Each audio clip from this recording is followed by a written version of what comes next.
Hi guys, I'm Anne and welcome to my little world. Today we'll be reading a poem together.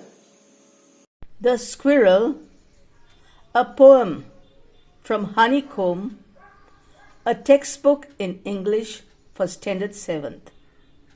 And the poet is Mildred Armstrong. The poet's imagination about the appearance and physical features of the squirrel is narrated in a simple but joyful manner. Nature is indeed very fascinating. Like the poet, we too should observe the beauties in nature. I will now be reading the poem and I would like you to join in. He wore a question mark for tail, an overcoat of grey. He sat up straight to eat a nut. He liked to tease and play. And if we ran around his tree, he went the other way. I've placed 2 questions before you. You can copy them down and answer later as you get better acquainted with the poem. Who is he in the poem? With whom is the squirrel playing? The poem, as we see, consists of 6 lines. The first 3 lines describes the physical appearance of the squirrel. The poet imagines the squirrel as wearing an overcoat of grey, for it has grey fur all over its body. Its tail is curvy and looks to be a question mark. The poet also tells us that the squirrel sits straight and enjoys nuts. In the next 3 lines, she tells us about the joyful hide-and-seek game going on between her and the squirrel.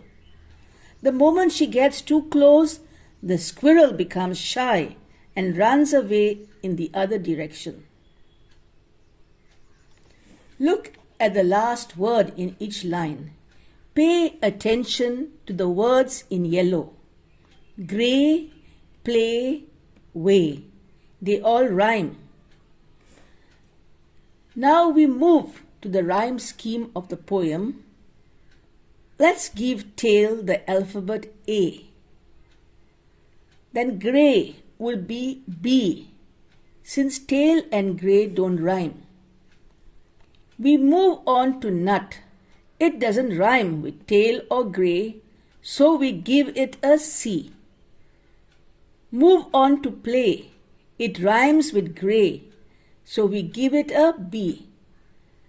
So we continue, and finally we come to the rhyme scheme AB, CB, DB. With the rhyme scheme done, let us move on to an interesting story or myth. Can you see 3 stripes on the squirrel's back? Why does the Indian squirrel have 3 stripes on its back? As children, we learned that the little squirrel brought little pebbles to help Lord Ram's army in building the bridge to Lanka. In appreciation, Lord Ram patted its back with his fingers, and lo, it got 3 stripes. Now, with that explanation, we will move on to some serious stuff, and that is homework. You could make use of your book and pen. So, are we ready? Here's just 3 difficult words. Find out the meanings. Question mark, overcoat, tease. Now, fill in the blanks in the summary of the poem from the words in the brackets. The squirrel's tail looks like a dash. His fur is dash in color. He likes to eat dash and likes to play with the dash. If you go close to him, he runs the dash way. You all like Googling, don't you? Here's a question for you. Find out how many years a squirrel can live for. Happy Googling! And with that, I wrap up this session with love from me to you. See ya!